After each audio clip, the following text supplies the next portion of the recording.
저는 토탈 채무액이 한 1억 정도 되는 것 같았습니다.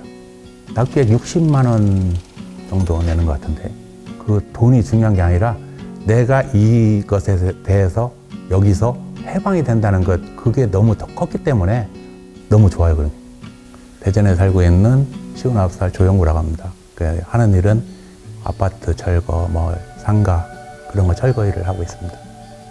그때 당시에 채무를 지게 될 당시에도 철거 일을 계속 하고 있었죠. 남들보다 괜찮았어요, 벌이는. 남자다 보니, 그리고 나이를 먹다 보니까 또 친구들 관계, 여러 사람들과의 관계에서 뒤처지기 싫고, 그리고 나도 모르게 이제 과용을 했던 거죠. 그러니까 내 분수에 맞는 생활을 하는 게 아니라 너무 방만한 생활을 했던 것 같아요, 제가. 그래서 계획이 없이 하다 보니 자꾸 채무가 늘고 그렇게 된 것 같습니다. 막막하죠. 막막하고 답답하고 결제일 다가올 때마다 한 3일 전부터 아주 이제 발을 동동 구르죠. 이제 처음에는 그냥 카드 그냥 일시불 할부 쓰던 것을 이제 현금 서비스로 받게 되고, 그게 안 되니까 이제 카드로 받게 되고, 그게 안 되니까 카드 대출 그런 거까지 이제 계속 하게 되는 거죠. 그래서 그걸로 돌려막기 하다가 도저히 이제 벽에 이제 나중에 부딪히게 됩니다. 그래가지고 친구들한테 또 아쉬운 소리도 해야 되고, 아는 사람한테 또 돈도 빌리고, 그렇게 해서 막고 하다가 도저히 안 되니까 이제 이거를 신청하게 된 겁니다. 그렇게 안 했던 친구들한테도 내가 돈 얘기를 해야 된다는 자괴감에 빠져가지고 그게 너무 힘들었어요, 진짜로. 일을 해서 계속 갚으려고 했었어요, 사실은. 이거 알기 전까지는. 근데 전화 받는 것에 이제 스트레스를 받고 하다 보니까 일도 안 되고 아무것도 안 되는 거예요. 손에 잡히지도 않고. 카드 회사에서 이제 그런 걸 알았는 눈치를 챘는지 한도를 갑자기 확 줄여버려요. 내가 지난 이달에 막을 게 3천인데 카드 한도를 2천으로 줄여놨다. 그럼 이제 1,000만 원은 내가 구해야 되잖아요. 현금 1,000만 원을. 친구들, 아는 사람, 부모님, 여기저기 해서 우선 융통을 해요. 그럼 또 한도가 올라갈 줄 알고. 근데 그 한도가 한동안은 계속 줄여놔요. 아메리칸 익스프레스 카드까지 가지고 있었으니까 한도는 거의 무한대까지 쓸 수 있는 거. 근데 그 한도까지 줄여놨어요, 다. 도저히 안 되겠다 이제 했던 거죠.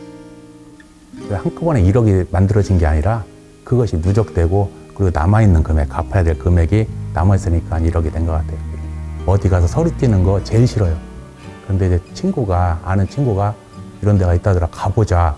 그래서 같이 왔어요. 혼자 왔으면 못 왔을 거예요. 근데 같이 와서 이제 상담을 받고 나서 이제 회생을 결심하게 돼요. 뭐를 할지도 계획도 안 하고 왔어요, 사실은. 믿져야 본전이다 생각하고 온 거예요, 사실은. 그냥 나는 어차피 할 데가 없으니까 한번 이렇게라도 한번 가보자 해서 그래서 온 겁니다. 딱 들어왔는데 인테리어가 너무 잘 돼. 내가 이거를 철거를 하러 다니잖아요.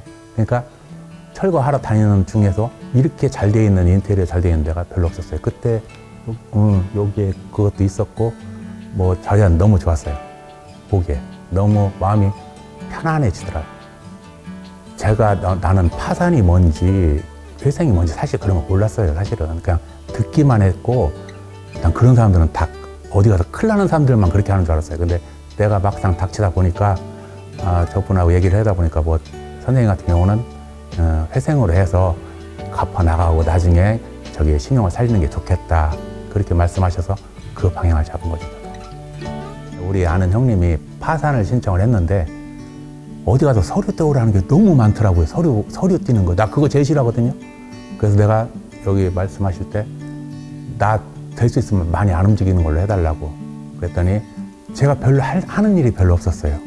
그냥 동사무소에 가서 인감 떼어주는 거, 그리고 인감도장 주는 거, 그거 말고는 별로 한 게 없어요, 제가. 그러니까 여기서 다 알아서 그냥 일사천리로 다 해주시더라고. 그래서 그게 너무 좋았어요, 그거 진짜. 전화를 할 때마다 너무 친절하게 잘 받아주시고, 그냥 귀찮을 만도 한데 8시 저녁 나 일 끝나고 막 오면 7시, 8시 되는데 너무 자연스럽게 잘 말씀을 해주셔가지고 너무 편했습니다. 그러니까 전화했을 때 그때 믿음이 갔어요, 사실은. 근데 와서 보니까 더 믿음을 갖게 된 거죠. 약속이라고 생각해요. 사람들과의 약속도 중요하고, 그 사회와의 약속도 중요하고, 그리고 가장 중요한 건 나 자신과의 약속인데, 자신과의 약속을 어겼을 때 가장 자괴감이 오잖아요. 그러니까 여기서 이제 회생을 진행하면서 내 이름을 찾아준 것에 너무 감사드려요. 나 자신과의 약속도 지킬 수 있게끔 도와주신 것에 대해서 너무 감사하게 생각하고 있습니다. 나를 세울 수 있는 기회가 됐다. 블루리본은 나한테 있어서 약속을 지킬 수 있게 만들어준 그런 고마운 존재다.